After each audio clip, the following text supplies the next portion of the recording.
तो खैर मूवी की शुरुआत में एक खूबसूरत सी लड़की वीरा होती है। वह एक्सरसाइज करते हुए दिखाई जाती है। दरअसल एक प्लास्टिक सर्जन जिसका नाम रॉबर्ट होता है, उसने इस लड़की को अपने घर में कैद कर रखा था और वहां पर इस लड़की की देखभाल एक बूढ़ी औरत करती है। रॉबर्ट एक एक्सपेरिमेंट पर काम कर रहा था जिसमें वह आर्टिफिशियल इंसानों की स्किन बना रहा था।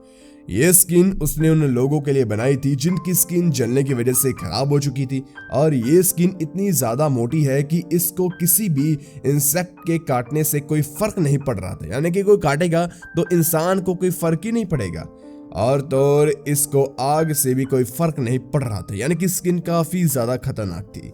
रॉबर्ट इस एक्सपेरिमेंट में कामयाब हो चुका था। वह एक सेमिनार में मेडिकल कमेटी के सामने अपने एक्सपेरिमेंट का प्रेजेंटेशन देता है, उसके फायदे बताता है। जब कमेटी के प्रेसिडेंट उससे इस एक्सपेरिमेंट की डिटेल के बारे में पूछते हैं तो वह उन्हें बताता है कि उसने इसे तैयार करने के लिए जानवरों के खून का इस्तेमाल किया है।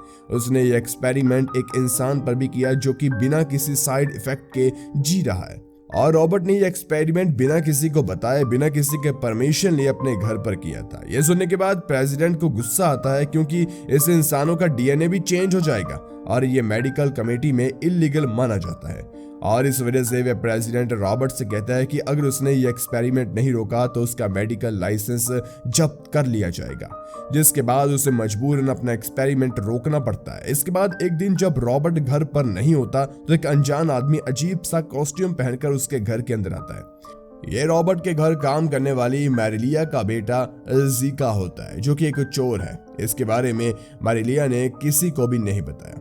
जीका अपनी मां से कहता है कि वह कुछ दिनों के लिए उसे यहीं पर छुपा ले। पहले तो मैरिलिया नहीं मानती मगर फिर उसे अंदर आने देती है। इसके बाद जीका सिक्योरिटी कैमरा में वेरा को देखता है। इसके बाद वह जबरदस्ती उसके कमरे में जाने की कोशिश करता है। जब मैरिलिया उसे रोकने की कोशिश करती है तो वह उसे बंदी बनाकर वेरा के साथ जबरदस्ती करने की कोशिश करता है, लेकिन रॉबर्ट वहां पर आ जाता है और उसे गोली मार देता है। जब रॉबर्ट जीका की बॉडी ठिकाने लगाता है तब मैरिलिया वीरा को बताती है कि रॉबर्ट और जीका दोनों ही उसी के बेटे हैं, मगर वह दोनों ही ये बात नहीं जानते।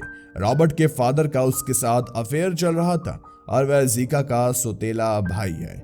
उसके पिता ने उसे अडॉप्ट तो कर लिया था लेकिन उसे मैरिलिया ने ही पाला है, जो कि पहले रॉबर्ट के फादर की एम्प्लॉय थी, जबकि जीका घर छोड़कर ड्रग्स का धंधा करने लग गया था। वहीं दूसरी ओर रॉबर्ट को मेडिकल स्कूल भेजा गया जिसके बाद उसकी शादी हो गई। इसके बाद जीका जब सालों बाद घर आया तो वह और रॉबर्ट की बीवी घर से भाग गए, लेकिन थोड़ी दूर जाकर उनका एक कार क्रैश एक्सीडेंट हो गया। इस बीच जीका तो बचकर निकल गया। हालांकि रॉबर्ट ने इस बीच जलती हुई कार में से अपनी सुंदर पत्नी को बचा लिया, मगर उसकी बॉडी पूरी तरह से जल चुकी थी। यहाँ पर हमें पता चलता है कि वेरा, जिसे रॉबर्ट ने अपनी पत्नी की तरह बनाया हुआ है, उसकी एकदम शक्ल रॉबर्ट की पत्नी से मिलती है। यानी कि उसने अपनी पत्नी की हम शक्ल उसे बना दिया, जिसके चलते जीका धोखा खा गया। उसने वीरा को ही उसकी पत्नी समझ लिया। यहाँ पर मैरिलिया बताती है कि उस हादसे के बाद रॉबर्ट की पत्नी अपने कमरे में ही रहती थी जहाँ पर कोई भी आईना नहीं था, लेकिन इसके बाद एक दिन उसकी बेटी नॉर्मी गार्डन में खेल रही थी। यहाँ पर उसका भी मन किया कि अपनी बेटी को देखने के लिए वो कैसे खेल रही है, मगर जब उसने खिड़की के शीशे से अपना चेहरा देखा तो वह इतना ज्यादा डर गई कि उसने वहीं से कूदकर सुसाइड कर लिया और वो जाकर अपनी बेटी के सामने गिरी, जिस वजह से उसकी बेटी की मेंटल कंडीशन भी बेहद खराब हो गई। इसके अगले दिन रॉबर्ट वेरा के साथ रात बिताता है, मगर तभी उसे अपने सपने में उसका पास्ट याद आने लगता है। यहाँ उसे एक शादी में नॉर्मा जमीन पर बेहोश पड़ी हुई मिलती है, जो कि मेंटली काफी ज्यादा अपसेट थी, इसलिए उसे अब मर्दों से डर लगने लगा था। जिसके बाद वे काफी साल एक मेंटल हेल्थ फैसिलिटी में भी रही, मगर अंत वह अपनी मां की तरह हॉस्पिटल की खिड़की से कूदकर अपनी जान दे देती है। वहीं दूसरी ओर वेरा भी उस रात अपने सपने में देखती है कि विंसेंट नाम का एक लड़का, जो कि अपनी मां की कपड़ों की दुकान में काम करता था, उसी शादी में जाता है और नॉर्मा से मिलता है। वह उस वक्त नशे में था। इसके कुछ समय बाद वह दोनों एक दूसरे के करीब आने लगते हैं, लेकिन यहाँ पर नॉर्मा को अपनी माँ का ख्याल आता है, जिस वजह से वह चिल्लाने लगती है और विंसेंट को काट देती है। इसके बाद विंसेंट वहां से नॉर्मा के कपड़े ठीक कर भागने लगता है और यहाँ पर यह पता नहीं चलता कि उसने उसके साथ कोई जबरदस्ती की भी थी या नहीं, मगर उसे भागते हुए रॉबर्ट वहां पर देख लेता है और उसके कुछ समय बाद रॉबर्ट उसे ढूंढ लेता है और उसे बंदी बनाकर रखता है क्योंकि उसके मुताबिक उसने उसकी बेटी के साथ गलत काम किया था। यहाँ पर विंसेंट की माँ उसे ढूंढने की बहुत कोशिश करती है, लेकिन उनका बेटा अब कहीं भी नहीं मिल रहा था। पुलिस भी अब इस केस को ये कहकर क्लोज कर देती है कि उस रात वह नशे में था और किसी पहाड़ी से कूद कर गिर गया होगा। रॉबर्ट यहाँ पर विंसेंट की परमिशन के बिना उसका सेक्स चेंज ऑपरेशन कर देता है। लगभग 6 सालों के अंतराल में उसको अपनी बीवी की तरह बना लेता है। फिर वह उसे वेरा का नाम देता है। हालांकि कई बार वेरा, जो कि पहले लड़का हुआ करता था, उसने वहां से भागने की कोशिश भी की क्योंकि उसको खुद का चेहरा अब पसंद नहीं था और वह इसी के चलते अपने आप को मारने की कोशिश भी करता है। लेकिन कोई फायदा नहीं था क्योंकि उसकी स्किन अब बहुत ज्यादा मोटी थी। इस इंसिडेंट के बाद से ही रॉबर्ट उसके ऊपर अब हर घड़ी हर पल सीसीटीवी कैमरास की मदद से नजर कर रहा था।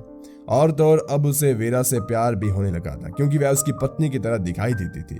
फिर इसके बाद एक रॉबर्ट का दोस्त जो कि एक डॉक्टर था उससे मिलने आता है, जो कि विंसेंट की मां द्वारा अपने बेटे की मिसिंग रिपोर्ट लिखी हुई वाला न्यूज़पेपर दिखाता है।